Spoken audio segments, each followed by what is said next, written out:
ఉల్లిపాయ, టమాటా, బంగాళదుంప ఎంతో స్నేహంగా ఉండేవి.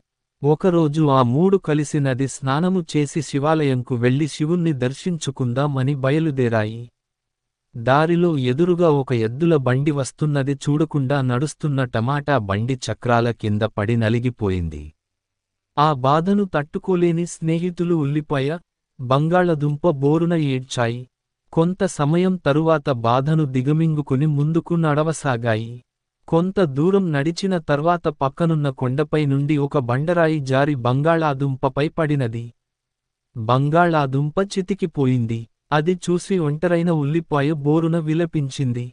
ఏడుస్తూనే శివాలయం చేరుకుంది. గుడిలోని శివలింగాన్ని చూస్తూ మైమరచి ఏడుస్తూ సోమసిల్లి పడిపోయింది.